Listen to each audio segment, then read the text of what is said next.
Lavrov, Moscow won't allow passing any UN Security Council resolution on Syria under humanitarian pretexts.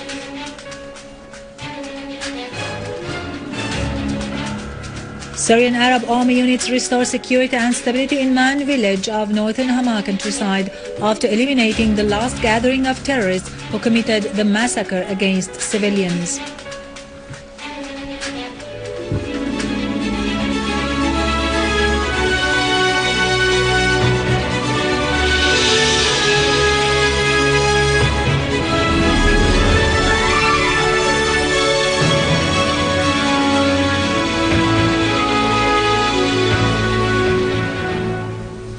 Good afternoon, ladies and gentlemen. This is Yarado Krikorian with the news in English.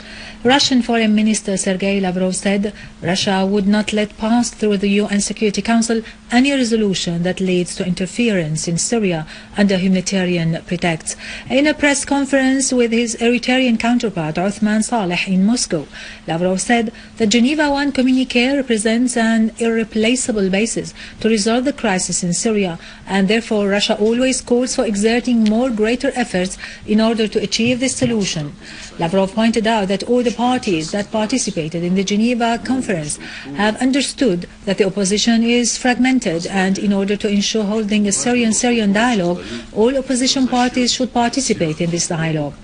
The Russian foreign minister added that the United States doesn't play its entrusted role of working on a representation of the opposition in Geneva, as it hasn't convinced except one opposition party to participate, which means that a great part of the Syrian opposition did not participate in the dialogue.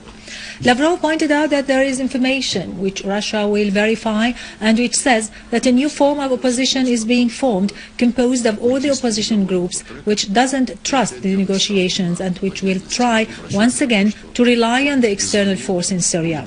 Russia unfortunately expects these opposition groups to be supported as what happened in Libya. Lavrov pointed out that there are deliberate attempts to hold the Syrian government as responsible for crimes and atrocities by fabricating things and distortion of the facts. Mikhail Margelov, chairman of the Foreign Affairs Committee of the Federation Council of Russia, has called upon all sides not to be biased in judging Geneva II conference as a fiasco. Margelov expressed hope that only an optimistic evaluation of Geneva II conference be presented, pointing out that while the coalition delegation wanted to raise the issue of the transitional governing body, the official delegation of the Syrian Arab Republic sought to raise a very critical issue for Syria and the whole region: war on terrorism. He asserted that the International Conference on Syria witnessed the absence of important sides like Iran, pointing out that the internal Syrian opposition was not represented among the coalition delegation.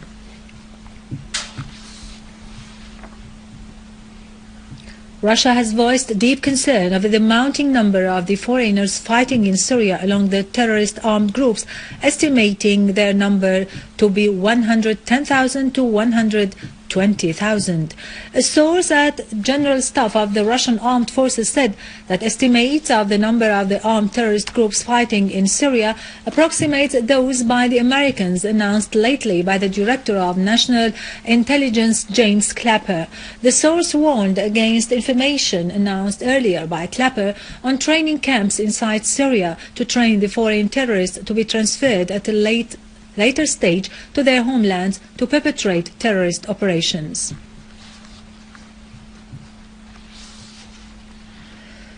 For more than 3 years, Syria has been a theater of jihad. Wahhabis are flocking from all over the world, some coming from as far as South America to fight against the Syrian government.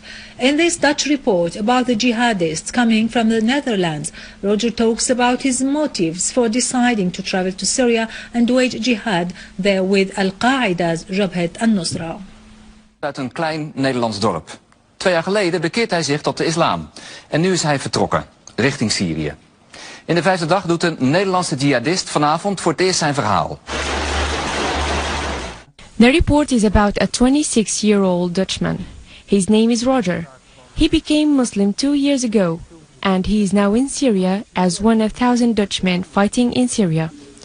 Roger left the Netherlands, leaving behind a recorded message for his parents, telling them that he is leaving the Netherlands to respond to God's call and the Holy Quran. Die God heeft geopenbaard in de Koran, dat heeft hij gewoon aangegeven. Roger's aim was to join Nusra Front or any other Islamic brigade in Syria. Why don't you fight for human rights in your homeland? Haven't you been rushed in making your decision about fighting in Syria? The report editor asked him. Zo'n 100 Nederlandse moslims vechten op dit moment mee. This report shows how Roger has been brainwashed, thinking that he is fighting in the cause of God. Concerning his military experience, Roger said that this is a top secret and he can't reveal it. In december was er nog sprake van tientallen, nu gaat het al over 100. Zij komen terug met gevechtservaring en zo mogelijk nog verder geradicaliseerd. This report also shows deep concerns on behalf of the Dutch authorities, fearing these fighters who have gained experiences in fighting might come back home. Mosques in the Netherlands have played a crucial role in instigating Muslims to go for jihad in Syria. All what those fighters have to do is to tell some of them that they want to go for Syria to fight there, and they will take care of the rest.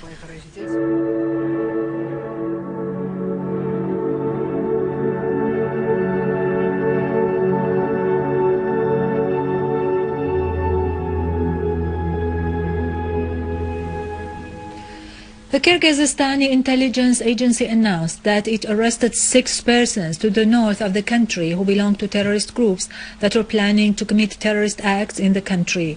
The agency pointed out that a number of the arrested were just back from Syria after they get trained with terrorist groups there. The media section in the intelligence agency said that the security forces were able to monitor the activities of a secret terrorist group in Aush province, and that group was planning to carry out terrorist acts on the Kyrgyzstani territories, pointing out that the 6 arrested persons are from the same province and aged between 20 to 30 years old. The Kyrgyzstani intelligence clarified that some of the arrested are members in a terrorist group and conducted special trainings in the camps of the terrorist organizations in Syria as they participated in fights.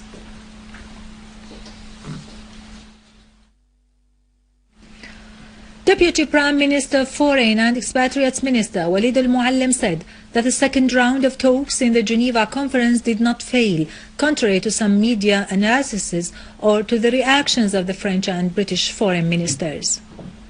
أنا أريد أن أؤكد عكس كل التحليلات.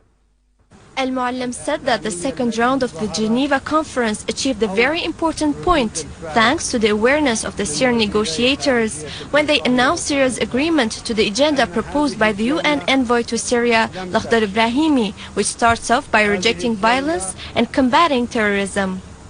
He reiterated that talks did not fail, rather they resulted in what the Syrian official delegation always demanded, which is an agenda for the upcoming Geneva meetings.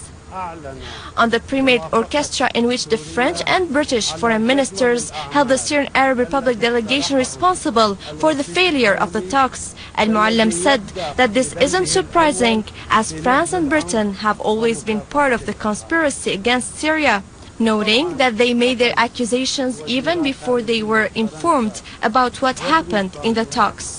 Regarding the arming of the opposition, Al-Muallim noted that the US has announced its funding and arming of what it calls moderate opposition since the beginning of the first round of talks, describing this as amusing. Foreign Minister Al-Muallim added that those who think that the US stopped or will stop conspiring against Syria are delusional, as the US has always been conspiring against Syria due to the Syrian people's steadfastness in the face of Israel, and as long as Syria is confronting Israel, then the US will continue to conspire against it. On whether this conspiracy will reach the point of a direct US military aggression, Al-Muallim said that such thing is mere media and psychological warfare, aiming at pressuring on the Syrian negotiators to hand over what the coalition delegation came to receive, adding that this is a delusion that will never happen.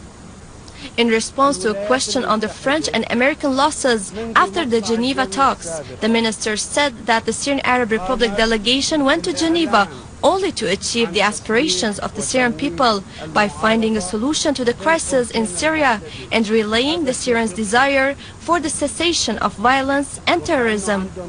On the Russian position towards the talks in Geneva, Al-Muallim said that Russia has been fully informed on a daily basis about the results of each session, which is why it wasn't surprised by what happened. On Wendy Sherman's statement that the document presented by the coalition is good, Al-Muallim said that the coalition didn't present a document. Rather, they read an interposition asserting that the decision about the presidency isn't up to Sherman or the coalition delegation, as this decision belongs to the Syrian people, who have the right to decide upon Syria's future.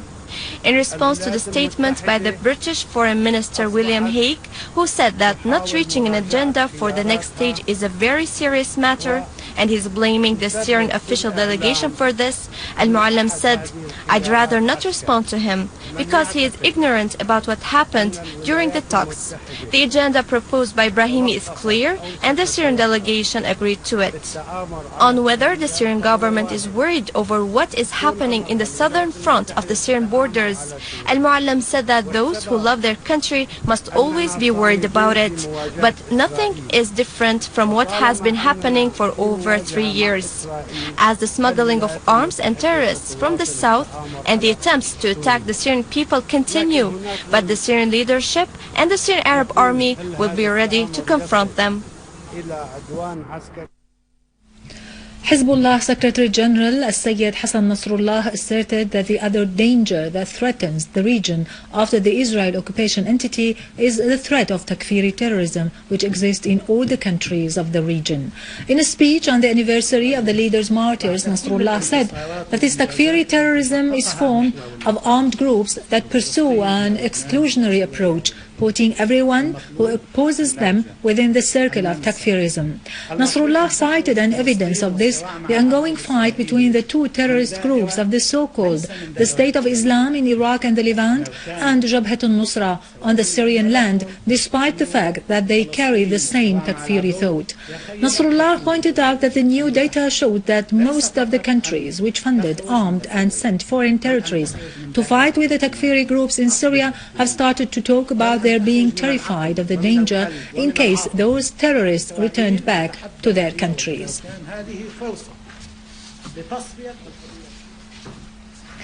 Emphasizing the national principles and expressing support to the Syrian Arab army in its war against terrorism, in Jable of Latakia countryside, a huge rally was organized, where the citizens held the national flags and banners to express their allegiance to their country and their gratitude to the Syrian Arab army, asserting that the official delegation in Geneva is the real representative of the Syrian people and they advocate against the Takfiri terrorism. This is not the first time people express themselves, their real opinions, their frank wishes. The country, the Syrian Arab army, and the beloved President Bashar al-Assad are three clear facts all people agree on. People in Jabla have come to say to the whole world, we love our beautiful flag with its dear two green stars. We love our President Dr. Bashar al-Assad, the kind, educated, and good man. And we support his principles, ideas, and his ideology. We love our national army and highly estimate its great sacrifice to save our cities, souls, and blood from the criminal terrorists who have come from all over the world to kill life on the Syrian land. God protect our national army, our country, and our president. What do you say to the countries that support terrorism in Syria? We are stronger than their terrorism, and Syria will return stronger. Stop terrorism in our country, Syria. This is Syria which will never fall down. It will stay strong. This great crowd comes to say to the whole world that the Syrian people has broken the word impossible with his determination, and all those people are here to support the Syrian Arab army and the Syrian government. People say we will go on, we will survive, we will defeat this dirty conspiracy. For the English news, Syrian channel, Jabla, Ranim al-Basha. Units of the armed forces have restored security and stability to Man village in Hamas' northern countryside after eliminating the remains of the terrorist gatherings who infiltrated to the village and committed a massacre, slaughtering 42 of its locals. Most of them were children and women. Moreover, other units of the Syrian Arab Army destroyed dens and gatherings of terrorists along the road of Al-Kabariya Man Road, killing scores of them. Among the killers were Ali Mar'i, Bilal Ahmad Khatib, Hassan Hussein, Ziyad Musa Al-Hamdo, Muhammad Jum'a Al-Mansour and Abd al-Razzaq Uthman. With this, we end our news for today. Thank you for watching. For more details about Syria and the region and to view this bulletin again, you can always visit our website in English, syriaonline.sy. Now to latest business and market news with Vani Ganjan, but after a short break.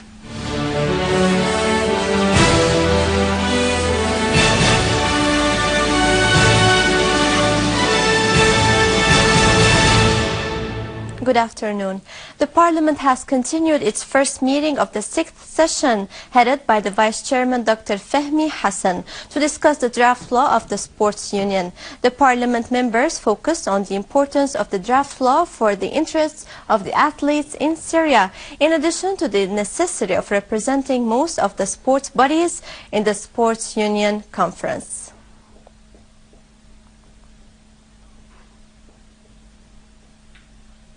Minister of Investment discussed with the head of the Chambers of Industry the visions of the formulas that should be taken into account in the proposed investment law, and to meet the requirements of the development of national industries to include all areas as part of a series of meetings to study the views of the draft amendments of the Legislative Decree No. 8.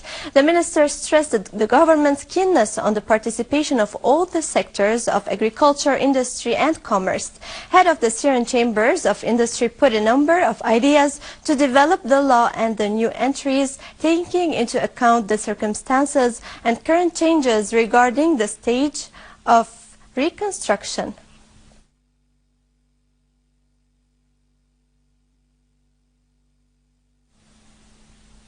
The manager of the real estate bank said that a new regulation has been issued to facilitate the payment of the loans granted to businessmen. He pointed out that the regulation gives many advantages and exemptions, such as giving the borrowers an additional year to pay back the loans.